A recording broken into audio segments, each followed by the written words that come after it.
Con respecto a la definición, decimos que es una manifestación clínica de la hiperbilirrubinemia, la cual es una condición que se caracteriza por la pigmentación amarilla de la piel y las mucosas secundaria al depósito de bilirrubinas debido a un desequilibrio entre su producción y su eliminación. Eh, Siguiente. Mm, Con respecto a los neonatos, son más susceptibles a este tipo de alteración por la mayor producción de bilirrubina, por factores como la mayor masa eritrocitaria y la menor vida del glóbulo rojo, teniendo en cuenta que el glóbulo rojo en los recién nacidos tiene una vida media de 90 días, mientras que en los adultos es de 120 días. Eh, También la menor capacidad hepática para conjugar la bilirrubina por la disminución en la actividad de la enzima. Hola,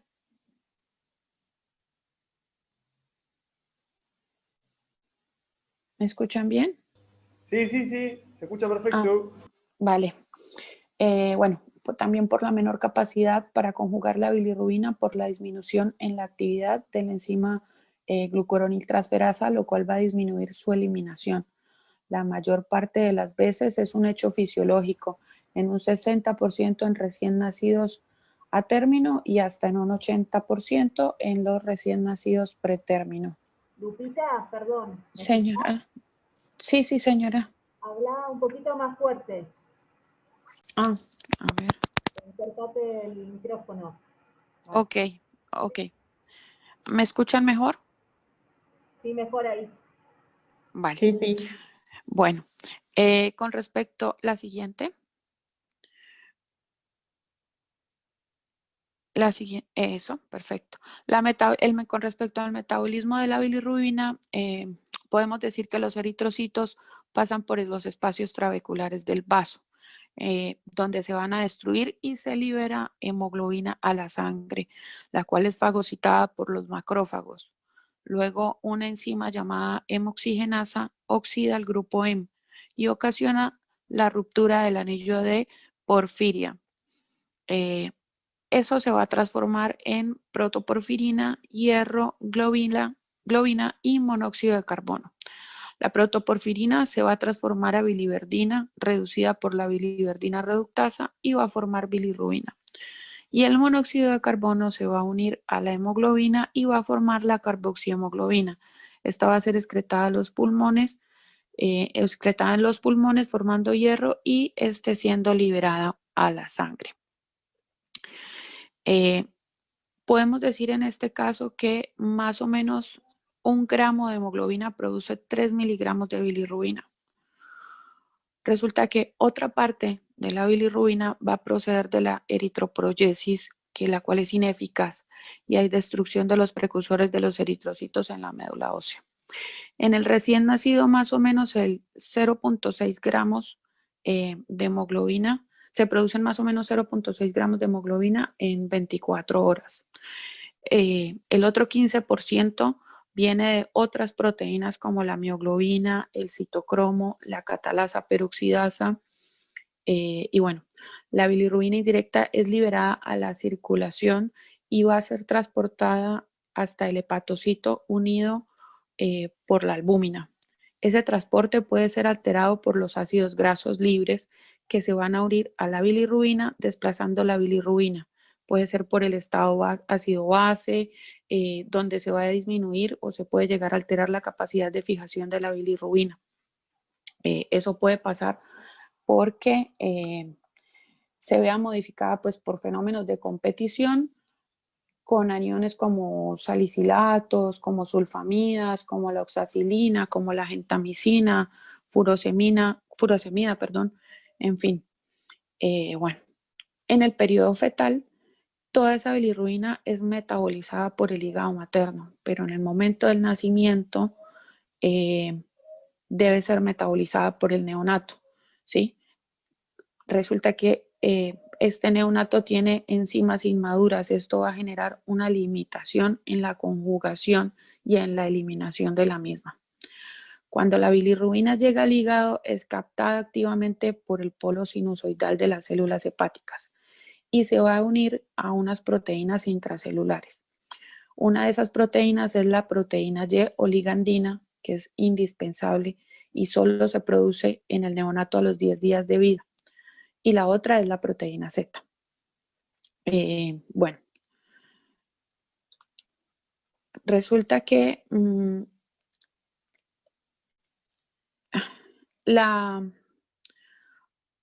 una de las funciones del fenobarbital en algún momento del tratamiento, que lo vamos a manejar más adelante, va a ser aumentar estos niveles de esta proteína ligandina, pero pues eso lo vamos a ver un poquito más adelante.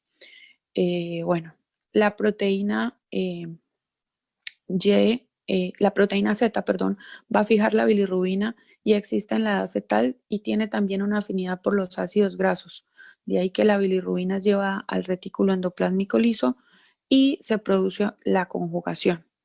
La bilirrubina se conjuga con el ácido glucurónico y una pequeña parte con sulfas. La enzima encargada de esto es la glucuroniltransferasa y la molécula formada es el glucurónido de bilirrubina, que es hidrosoluble. Por eso puede ser excretado por la orina. Y este no va a atravesar la barrera hematoencefálica. Posteriormente, esta bilirrubina conjugada pasa al capilar biliar, ¿sí? De donde se va a transportar al duodeno. Este proceso puede ser inhibido por diferentes medicamentos, por la ampicilina, por las tiazidas, y bueno, esa bilirrubina conjugada en el duodeno y en el colon es reducida por las bacterias a estercobilinógeno y urobilinógeno, que va a colorear las heces. Parte de ese estercobilinógeno es reabsorbido en el colon y vuelve al hígado formando lo que se llama circulación enterohepática. El resto de la bilirrubina es oxidada y se convierte en estercobilina y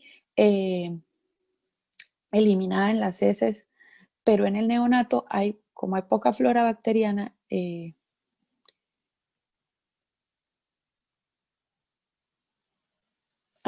perdón.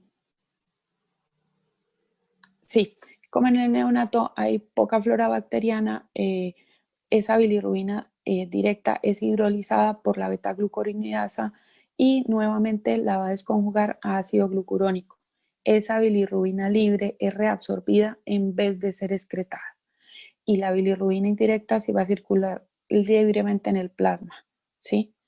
Esa bilirrubina es insoluble en el agua y es afín a los lípidos de las membranas celulares, donde se va a unir formando complejos de bilirrubina indirecta y fosfolípidos.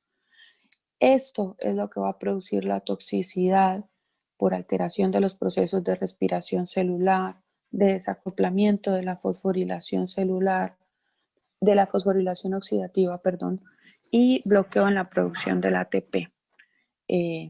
También va a producir un bloqueo de los complejos de los sistemas enzimáticos y eso es lo que va a producir la muerte celular.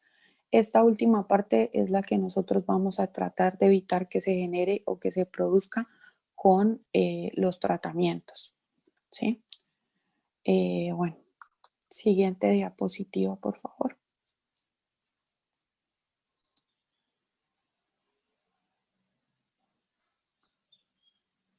Hola. Bueno, ahora en cuanto a la etiología, vamos a tener en cuenta los antecedentes, los signos clínicos, los exámenes complementarios y el momento de la aparición de la ictericia. La siguiente, por favor. Con respecto a, ahí vamos a tener en cuenta si la ictericia tiene una aparición precoz o no. Si aparece durante el primer día de vida, vamos a tener en cuenta algunos antecedentes como la incompatibilidad de RH, de ABO, si tiene hermanos que hayan sido también afectados o que hayan tenido ictericia, Si hay infecciones maternas, sufrimiento fetal, hay que tener en cuenta la clínica, si ese recién nacido tiene hidrofetal, hepatoesplenomegalia, coluria, hipercolia, ictericia nuclear, bueno, si los valores de bilirrubina son mayores de 15 miligramos por decilitro, si es a expensas de la bilirrubina indirecta, ¿sí? Y los exámenes específicos en ese momento vamos a tener en cuenta si hay un COMS positivo, una prueba de eludio de Matías positiva. Vamos a tener en cuenta si buscamos que no, o que este recién nacido presente anemia, que vamos a tener en cuenta que hay eritroblastosis, reticulosis, microesferocitosis, hemoglobinuria. Hay que tener en cuenta las serologías maternas, hay que tener en cuenta la realización de un fondo de ojo y, de ser necesario, líquido cefalorraquídeo y cultivos. La siguiente, por favor.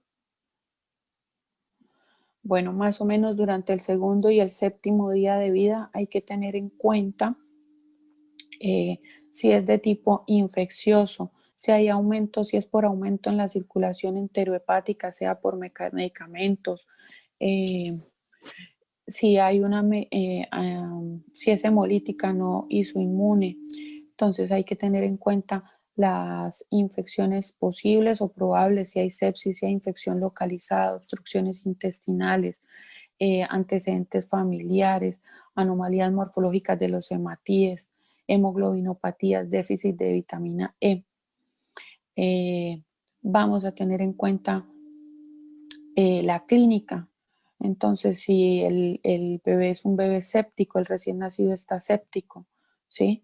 Si hay esplenomegalia, tener en cuenta la bilirrubina, si hay aumento de bilirrubina, si es de tipo mixto, si es variable, si es a expensas de la indirecta, si el valor de bilirrubina es más de 12.9 miligramos por decilitro, si es variable la hemoglobina, la bilirrubina, y vamos a tener en cuenta nuevamente los exámenes. Si este recién nacido hay que hacerle nuevamente hemogramas para medir los valores de hemoglobina. Hay que tener en cuenta si presenta leucopenias, desviaciones a la izquierda, aumentos en la PCR, ¿sí? Bueno, siguiente, por favor. Y después de los 8 días de vida, bueno, vamos a tener en cuenta otro tipo de enfermedades, si hay infecciones maternas, si hay infecciones prenatales tipo citomegalovirus, rubeola, síndrome de Alagille, si hay colostasis recurrente familiar, bueno, y otro tipo de enfermedades adicionales, enfermedades metabólicas obstructivas. Hay que tener, como mencionaba previamente, la clínica, si hay hematomegalia, coluria, acolia, ictericia verdínica, esplenomegalia. Hay que tener nuevamente en cuenta las bilirrubinas, algunos exámenes específicos que se pueden ya hacer dependiendo de las patologías que se sospechen, ¿sí? Y los tratamientos, pues ya te van a ser tratamientos más específicos dependiendo de cada una de las enfermedades que se estén sospechando en cada caso. La siguiente, por favor. Entonces hay que tener en cuenta la clasificación de la hiperbilirrubinemia. Entonces, tenemos que existe una ictericia que es fisiológica, una ictericia por lactancia escasa y por leche materna o por leche materna. También una ictericia que no es fisiológica, una ictericia por incompatibilidad de RH, hay otra por incompatibilidad de ABO, el síndrome, bueno, la verdad me disculpan la pronunciación, no, síndrome de Kliger-Najar, el síndrome de Gilbert por hipotiroidismo y por deficiencia de glucosa 6-fosfato deshidrogenasa. Con respecto a la siguiente, a la clasificación de la hiperbilirrubinemia, entonces, con respecto a la ictericia fisiológica, es la que va a aparecer después de las primeras 24 horas de vida y que se va a resolver antes de los 10 días. Se produce a expensas de la bilirrubina indirecta con incrementos diarios que no superan los 5 miligramos por decilitro. Dura menos de una semana en el recién nacido a término y dura aproximadamente 2 semanas en el prematuro. La siguiente, por favor.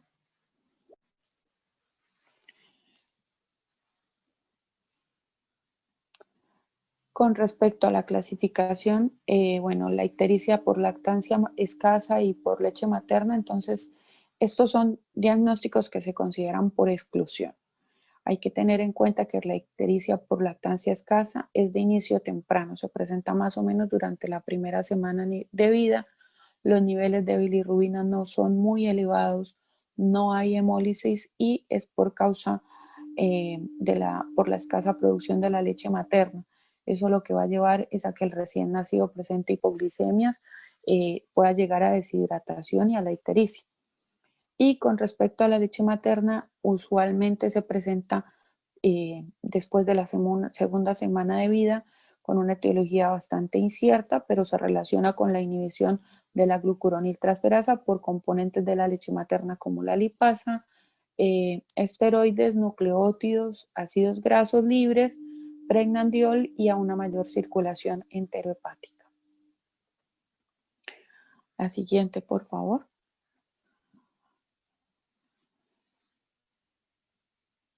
Bueno, con respecto a la ictericia no fisiológica, es la que se presenta en las primeras 24 horas de vida con un incremento superior al 5%. Ya no lo había. Sí, con un incremento superior al 5% de bilirrubina, se asocia con hemólisis y persiste por más de 10 días en el recién nacido a término y 15 días en el prematuro. La siguiente. Este tipo de ictericia se va a clasificar según el mecanismo de producción. Entonces, la primera es por un aumento patológico en la oferta de bilirrubina, que generalmente se presenta por enfermedades hemolíticas, por incompatibilidad sanguínea materno-fetal, por anomalías en la morfología del eritrocito, por déficit de glucosa 6-fosfato, infecciones severas, hematomas y hemorragias. La segunda es por incremento en la reabsorción, que se produce básicamente por ayuno y por policitemia. Y la tercera es por una disminución patológica en la eliminación.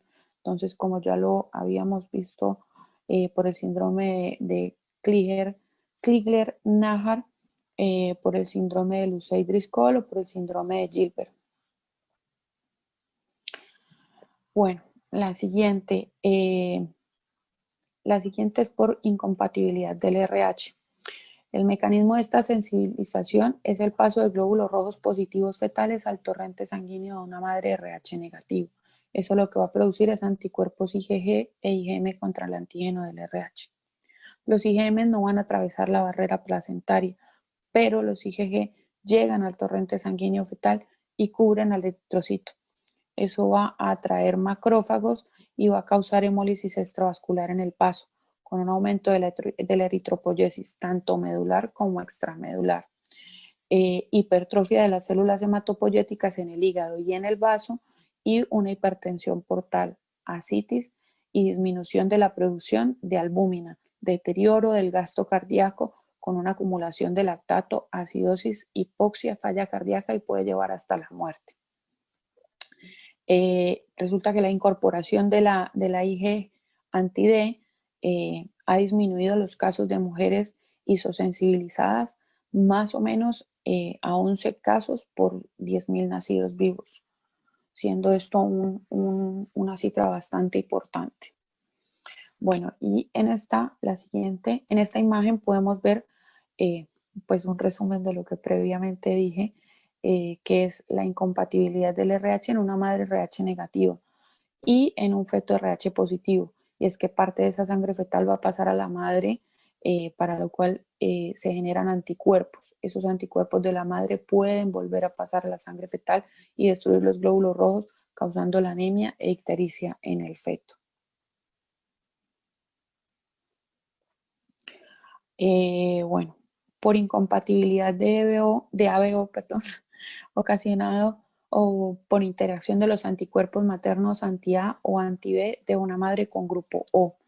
Los eritrocitos de este recién nacido tienen menos sitios antigénicos A y B, razón por la cual el COMS es débilmente positivo o negativo en niños con enfermedad hemolítica A, B, O. Se tiene que sospechar el diagnóstico en niños A o B de madre O. Hay hiperbilirrubinemia indirecta y con un número elevado de esferocitos en sangre. El 10% de los recién nacidos presentan enfermedad hemolítica grave por esta causa. El 67% necesitan tratamiento con fototerapia, exsanguinotransfusión o administración endovenosa de IgG posterior al nacimiento. Y la enfermedad hemolítica puede aparecer desde el primer embarazo y la posibilidad de recurrencia es mayor al 70%. Como parte de la clasificación, ya habíamos mencionado también el síndrome de Crigler-Najjar, que se caracteriza por una ictericia no hemolítica familiar. No hay visceromegalias ni anemia hemolítica, pero con cifras elevadas de bilirrubina por ausencia de la difosfaturidin-glucuroniltransferasa.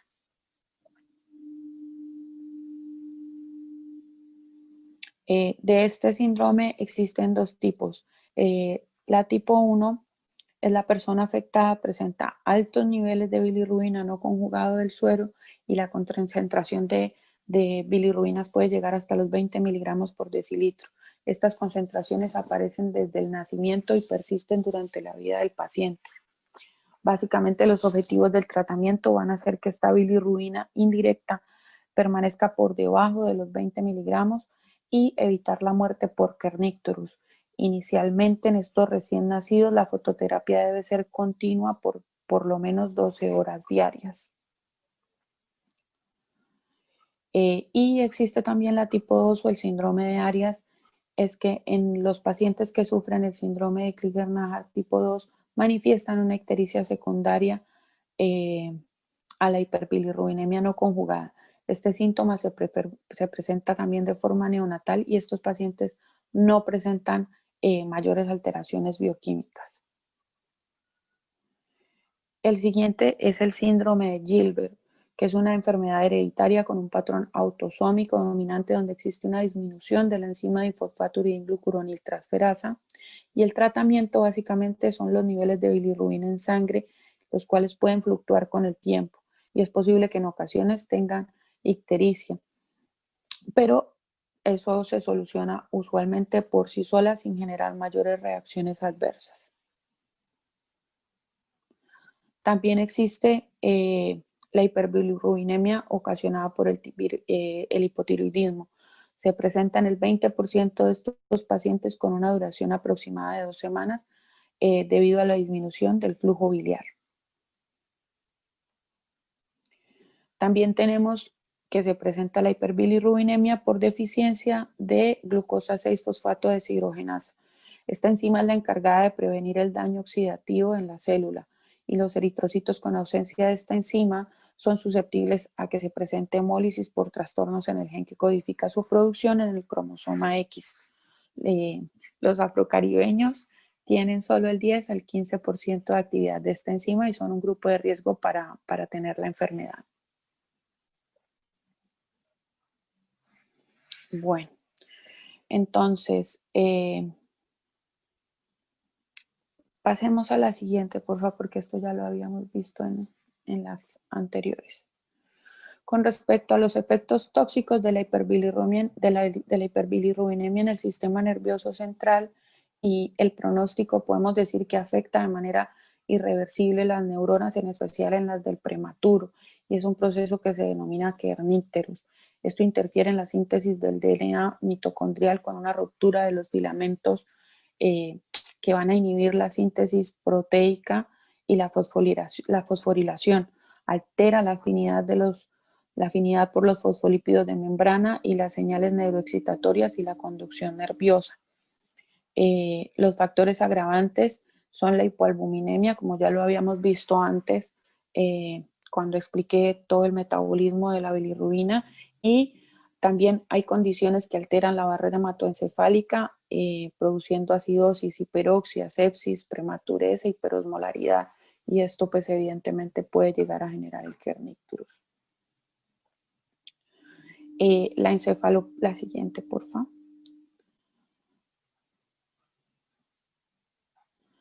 La encefalopatía bilirrubínica se desarrolla básicamente en 3 fases según el compromiso del sistema nervioso central.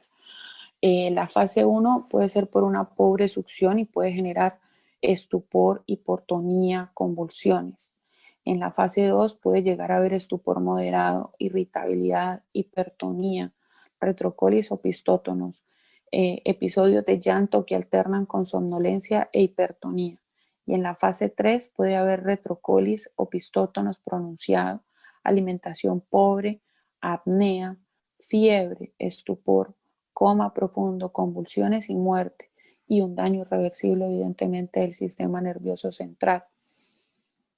Así que esto es lo que nosotros debemos evitar. La siguiente, por favor. El kernicterus es la forma crónica de la encefalopatía hiperbilirrubínica caracterizada por parálisis cerebral atetoide severa, trastorno de la audición, displasia dental, parálisis de mirada ascendente y retraso en el desarrollo intelectual. En parte de la bibliografía en la que consulté, mencionaban que entre 1955 y 2001 se reportaron 123 casos de kernicterus en niños mayores de 34 semanas. De ellos, el 46% sobrevivió con secuelas, el 14% sobrevivió sin secuelas y el 11% falleció. La siguiente, por favor. Esta es la imagen de un recién nacido con ictericia.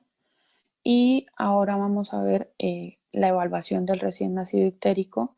Básicamente, pues como ya lo habíamos mencionado antes, tener en cuenta los antecedentes familiares de anemias familiares, la diabetes materna, las enfermedades hepáticas, la ictericia en hermanos, historias de trastornos metabólicos.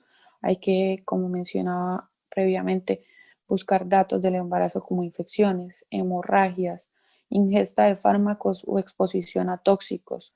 Hay que tener en cuenta los aspectos o los eventos que se hayan presentado durante el parto, qué tipo de presentación hubo en el parto, si hubo ruptura de membrana, si fue un parto instrumentado, si hubo necesidad de reanimación o evacuación de meconio.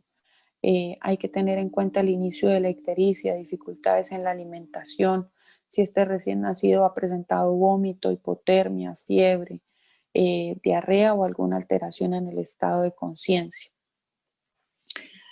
Siguiente, por favor. En cuanto al examen físico, vamos a buscar si este recién nacido presenta palidez, hepatoesplenomegalia, ascitis, edema, cefalohematoma, hemorragias internas, si hay presencia de petequias o púrpuras, si la ictericia tiene progreso cefalocaudal. Y para eso, pues básicamente se realizó la escala de Kramer, que si bien es una escala orientativa, más esto no va a evitar que no se midan los niveles de bilirrubina en sangre. Evidentemente siempre se debe realizar, simplemente es como para tenerla en cuenta. Existe entonces la escala de Kramer 1, 2, 3, 4 y 5. Y más o menos hay un estimado en cuanto a los valores de la bilirrubina, pero como mencioné antes, simplemente es una escala orientativa, más no es una escala que realmente mida específicamente cuál es el valor de bilirrubina. Existe una clasificación de riesgo donde se debe tener en cuenta la anamnesis, el examen físico, y eso nos va a dar la clasificación del riesgo en recién nacidos pues mayores de 35 semanas. Va a ser básicamente esta tabla donde se debe tener en cuenta la bilirrubina mayor o igual a un percentil 95, y dentro de estas pues cada una de las características que aquí menciono, que son si presentan ictericia en las primeras 24 horas, si hay incompatibilidad de grupo, con COMS positivo más otra evidencia de hemólisis, la edad gestacional entre 35 y 36 semanas, que el hermano anterior haya recibido fototerapia, si el recién nacido presenta cefalohematoma, si hay alimentación exclusiva al seno con pérdida excesiva de peso. Eso genera un mayor riesgo para tener ictericia.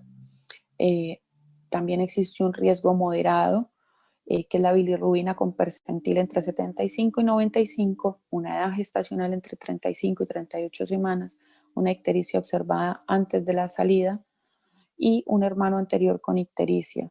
Si es un bebé macrosómico o es un hijo de una madre diabética, si es de sexo masculino y si la madre es mayor de 25 años.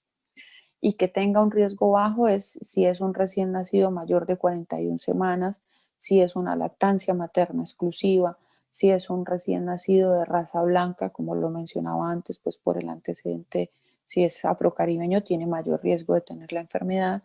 Y el egreso del hospital si es mayor a 72 horas. La siguiente, por favor. Esta es el cuadro de percentiles para la clasificación de riesgo que acabamos de ver previamente, donde se tienen en cuenta los valores de bilirrubina sérica, ¿sí? Y se tiene en cuenta la edad del paciente mostrado en horas, ¿sí? Donde se tiene en cuenta el percentil, se va a medir el percentil 95, el 75 y el 40. Cada uno va a estar estratificado pues por su zona de riesgo, si es alto, medio o bajo. La siguiente, por favor. Con respecto a las pruebas de laboratorio, entonces vamos a tener en cuenta la hemoclasificación tanto materna como la del recién nacido, un hemograma con recuento de reticulocitos, el COMS directo, el extendido de sangre periférica, los niveles de bilirrubina y el criterio más confiable para tomar la decisión de si se va a realizar o no una exsanguinotransfusión, que lo vamos a mencionar más adelante, es la bilirrubina sérica. No se va a recomendar nunca su medición capilar porque puede retardar el inicio del tratamiento en el recién nacido. También encontré que las pruebas diagnósticas, aparte de las ya mencionadas, vamos a tener en cuenta entonces también la realización de fórmula leucocitaria, plaquetas, fórmula manual, reticulocitos, PCR, proteínas totales y albúminas, cultivos de sangre y orina. Hay que tener en cuenta la gasometría, hay que comprobar si se necesitan o no las pruebas metabólicas que evidentemente se deben hacer para descartar que este recién nacido no tenga hipotiroidismo.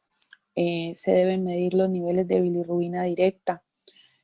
Son patológicos cuando superan el 20% del valor de bilirrubina total o cuando es mayor a 1 miligramo por decilitro. Se debe valorar si este recién nacido presenta coluria o acolia.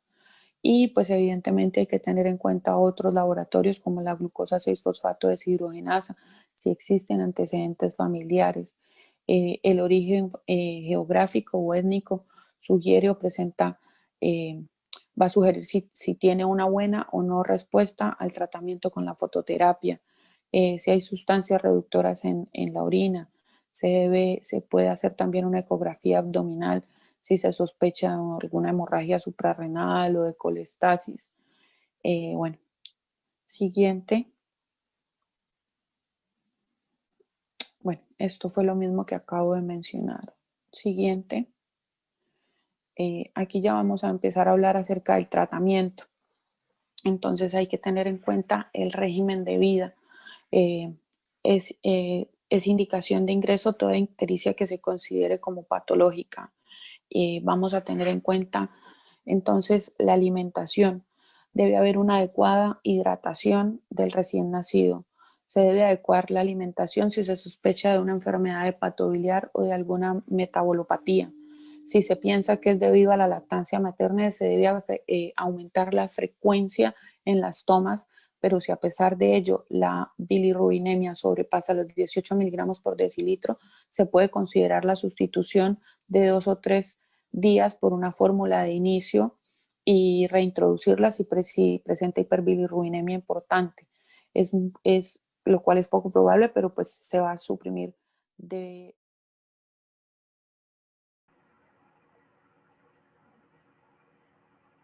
Pues estábamos hablando que cuando se sospecha que la ictericia es producida por la alimentación, bueno, íbamos a hidratar al recién nacido y si se sospecha que es por esto, lo que se puede hacer es que durante 2 o 3 días se puede iniciar una leche de fórmula intercalándolas para poder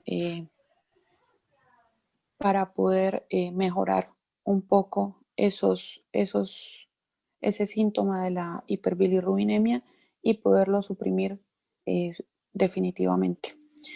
Bueno, lo que sí está comprobado que no es eficaz son los suplementos de agua o de suero glucosado.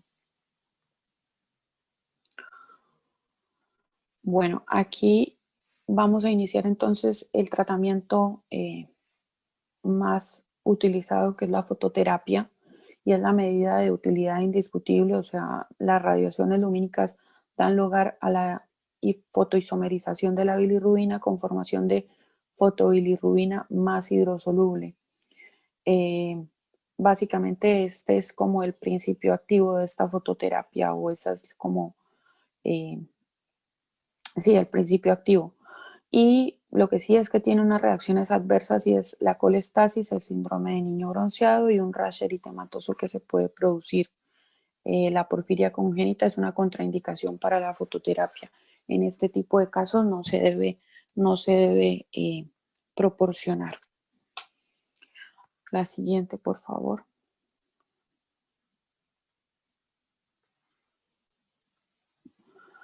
Bueno, entonces se debe realizar, con la fototerapia se debe definitivamente realizar una protección ocular con un material radiopaco con un ajuste de una cinta velcro. Hay varios tipos de fototerapia y es fototerapia con luz LED, con luz halógena y con fibra óptica.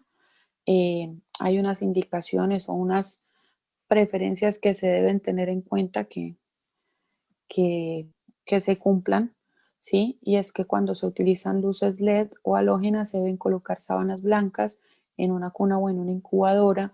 Se debe instalar la lámpara de forma perpendicular y colocar la lámpara de unos 30 a 40 centímetros por encima del recién nacido.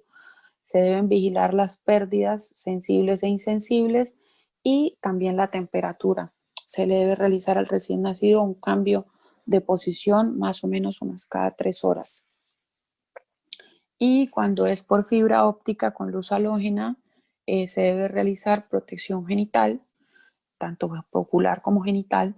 Se debe colocar la fototerapia en la piel del neonato, puede ser doble o sola, y de igual manera se deben vigilar las pérdidas sensibles o insensibles, vigilar la temperatura e igualmente realizar cambios de posición cada 3 horas. Bueno, ¿para qué se utiliza? Básicamente la protección ocular se usa para prevenir los daños progresivos de la retina causados por los rayos luminosos.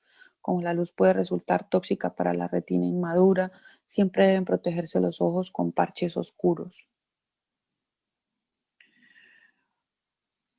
La siguiente, con respecto a la protección genital, lo que se debe evitar es el desarrollo de carcinoma de células escamosas en los genitales que pueden afectar evidentemente la calidad de vida del recién nacido.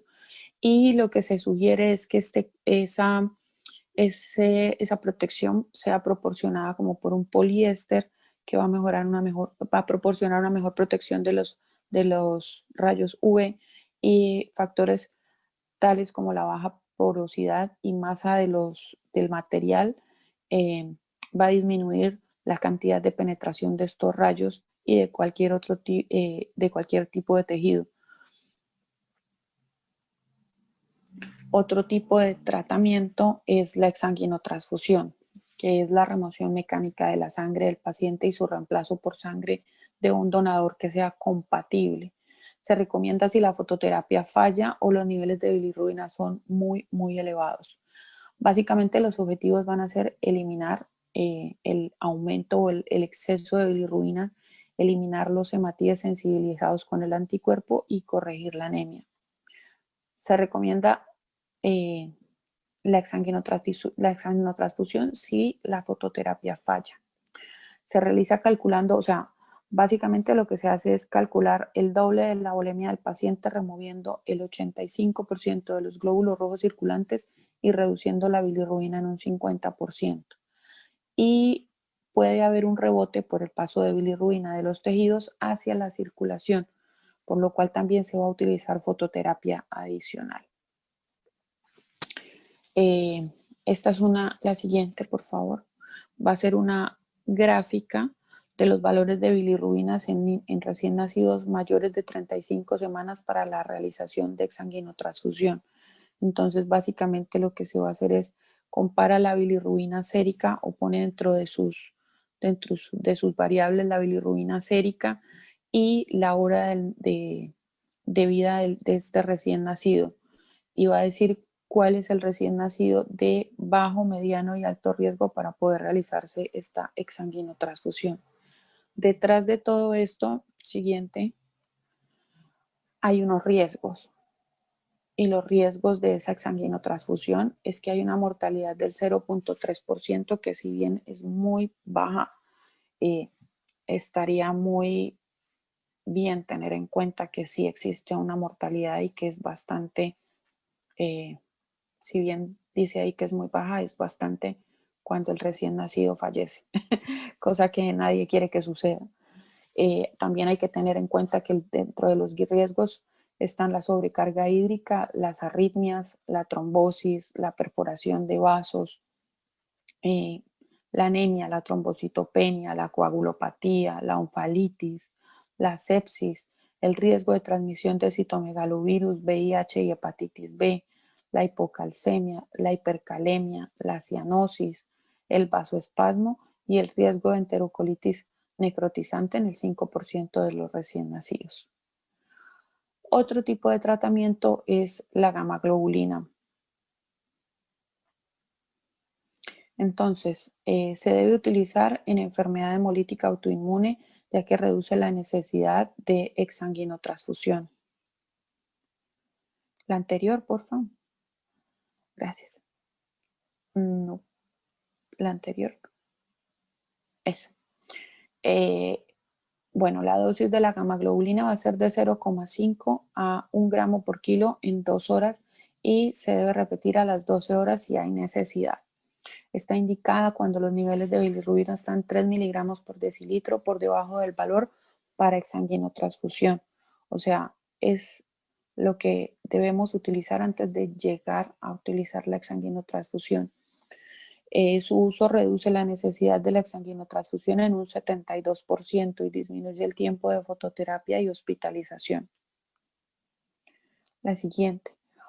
Otro tipo de tratamiento son las metaloporfirinas, que van a disminuir la producción de bilirrubinas al inhibir de forma competitiva la actividad de la enzima hemoxigenasa, que ya habíamos mencionado en el metabolismo de las bilirrubinas, y la enzima limitante en el catabolismo del grupo hemo. No existen recomendaciones para su uso cotidiano en hiperbilirrubinemia indirecta. Esto es algo que hay que tener en cuenta. Otro tipo de tratamiento es el fenobarbital, que actúa como un inductor enzimático, favoreciendo a nivel del hepatocito la captación de glucurono, conjugación y excreción de la bilirrubina. Su acción tarda en iniciarse más o menos unos 3 días, por lo que no se indica en algunos prematuros, pero sí en el déficit de glucosa 6-fosfato deshidrogenasa, en el síndrome de Crigler-Najjar y por su efecto colerético en el síndrome de la bilis espesa, tanto de forma profiláctica como terapéutica. La dosis que se utiliza es de 10 miligramos por kilo día y se debe vigilar la depresión neurológica y el riesgo de aspiración alimentaria en el recién nacido. Eso sería todo. Esta es la bibliografía de la cual consulté. Muchas gracias por su atención y si tienen alguna duda.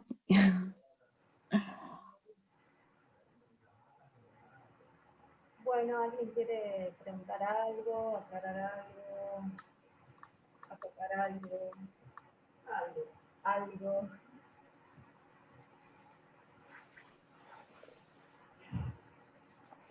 Bueno, ¿me escucha? No, muy buena. No, yo me quedé, Lupita, Lupi, gracias. yo me quedé extrañada con lo último que dijiste dentro del tratamiento, el fenobarbital. Yo no tenía ni idea de eso, la verdad. Pero nada, buen dato. No. Sí, hace parte del tratamiento, no para todos los tipos de hiperbilirrubinemia o de ictericia, pero sí para algunos, Sí, como los que mencioné. Y sí, sí está bueno perfecto. tenerlo en cuenta en ese tipo de alteraciones. Sí, Así pero que no lo había escuchado ni leído, así que no, está buenísimo, está buenísimo. Gracias, Lupi, muy buena. estoy re nerviosa, chicos. Muchas gracias por su atención. Tranqui, Lupi. Yo, bueno, aprovecho para contarles algo. Vieron que Lupita puso dos gráficas. Una, que es la gráfica para clasificarlo en leve o moderado o alto riesgo. Primero lo que se hace es ubicar en esa tabla al paciente de acuerdo al valor de la bilirrubina. Y luego cuando se clasifica en qué riesgo está, sobre esa se extrapola en la otra tabla que puso al final, que es la que nos va a decir con qué valor ingresa luminoterapia. ¿Sí?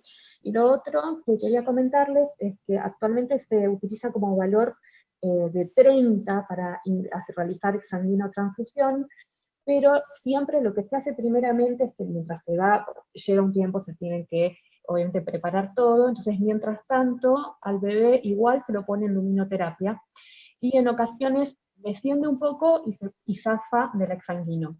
Actualmente se hace eso, no es que antes ingresaba directamente, con 25 ya entraba, se hacía el exsanguíneo directamente. Hoy como que se le da un tiempito más para tratar de evitar, porque la exsanguinotransfusión obviamente es un procedimiento bastante complejo.